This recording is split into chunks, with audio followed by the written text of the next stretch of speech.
Amigos, hoy vamos a presentar cómo funciona el sistema de posicionamiento global GPS. El GPS se basa en un proceso de trilateración 3D, que es igual a latitud más longitud más altura. Nosotros estamos ubicados en un punto y queremos saber nuestra posición geográfica.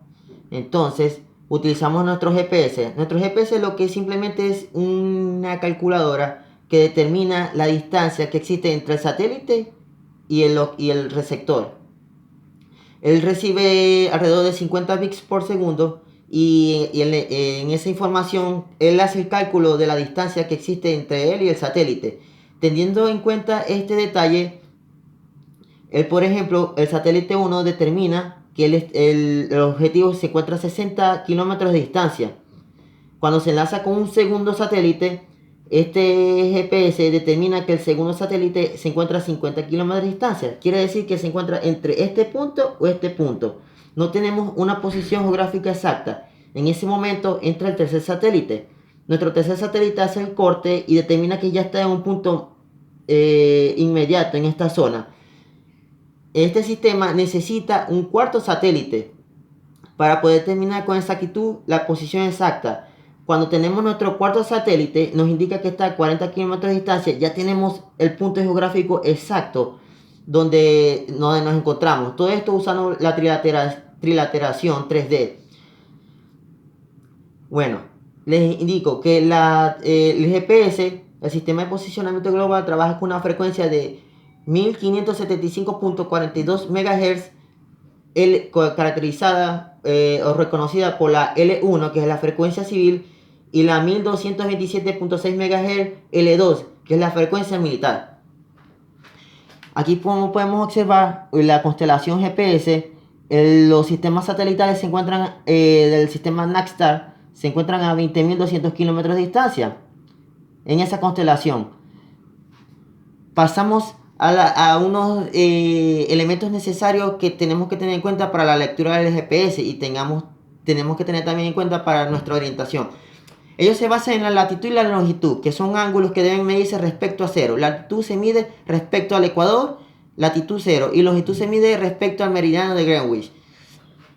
Como podemos ver en la gráfica, tenemos que la relación que existe entre latitudes norte-sur con el ecuador en 0 y la longitud es este-oeste, como podemos observar en la gráfica.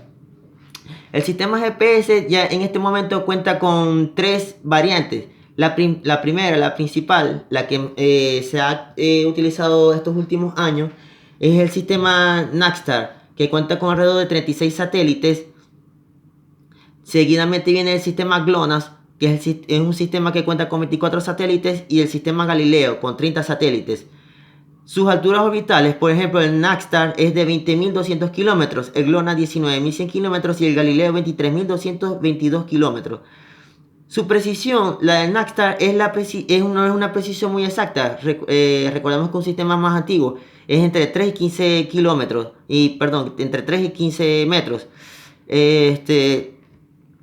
Por ello, este sistema utiliza también sistemas de posicionamiento o GPS en tierra, o también conocido como GPS diferencial.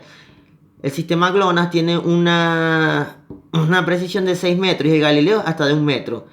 Las fechas de lanzamiento respectivamente, Naxtar fue lanzado en 1978, el sistema GLONASS en 1982 y el Galileo en 2005. Los países respectivamente, Naxtar es estadounidense, el GLONASS es de Rusia y Galileo es de la Unión Europea.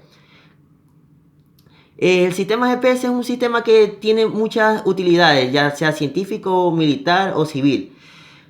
Respectivamente, el sistema GPS se ha estado utilizando mucho en el campo civil. Por ejemplo, los GPS pueden ser simplemente o fácilmente hackeados con un sistema que utiliza una frecuencia de rango entre los 1560 y 1800 MHz y 1150 y 1250 MHz.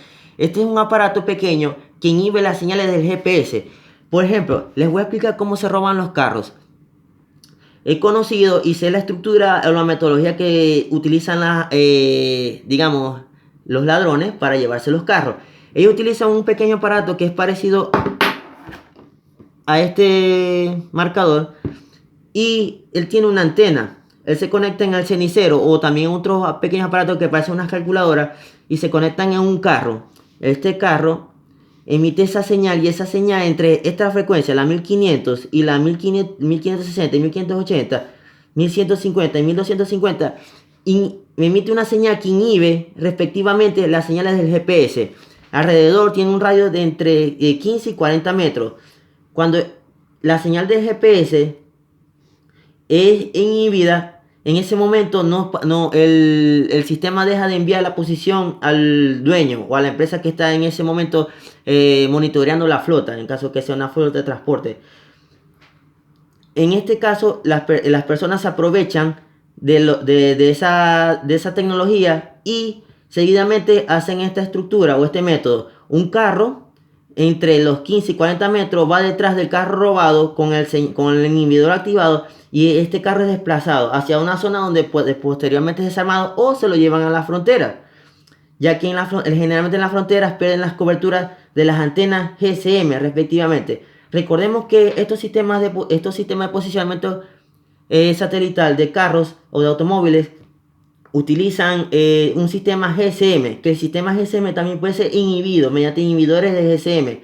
Este sistema inhibe las señales del GSM, bloquea inmediatamente. Utilizando estas dos metodologías, el carro queda totalmente invisible para el que lo está siguiendo. Igualmente, el carro que tiene el GPS, el inhibidor GSM como el GPS, tienen que estar respectivamente en este rango entre los 15 y 40 metros de distancia para poder, digamos, crear una invisibilidad electrónica del carro. Otra característica, que el sistema GSM, cuando pierde la señal de las operadoras, deja de emitir la posición, pero posiblemente pues, ya pueda tener la señal del GPS, pero si no envía la señal mediante la frecuencia GSM al receptor móvil, no vamos a tener la posición. Existe una tecnología que no necesita del sistema satelital ni del sistema de telecomunicaciones común que nosotros utilizamos, que utiliza una frecuencia encriptada. Y no importa que el carro sea escondido debajo de un estacionamiento subterráneo, en un búnker, cuando ese sistema es activado, esa señal indica que la posición del carro. Inmediatamente se forma una fuerza de rastreo en tierra que ubica el carro. No importa el lugar que esté, un carro puede ser robado en Centroamérica y ubicado en Brasil, Argentina. Por ejemplo, he conocido de tractores que se robaron de Nueva Jersey y han aparecido en Colombia. De carros que se han robado en Panamá y han aparecido en Costa Rica, en Colombia y en lugares así. Ese es un sistema conocido como low jack. La diferencia entre el low jack y el sistema común GPS que conocemos mediante la satelital y el GSM es que el low jack tiene una fuerza de rastreo en tierra que utiliza sus propias antenas y aparte utiliza una metodología que utiliza carros de rastreo denominados cazadores. Estas personas van y buscan los carros mediante unas especies de, digamos, rastreadores que instalan en los carros especialmente. Bueno, entonces le estoy indicando aquí más o menos una de las características del sistema de posicionamiento global, cómo puede ser hackeado y cómo funciona. Espero dar otro video indicando otras características tecnológicas o de ciencia y tecnología que les interese. Hasta luego.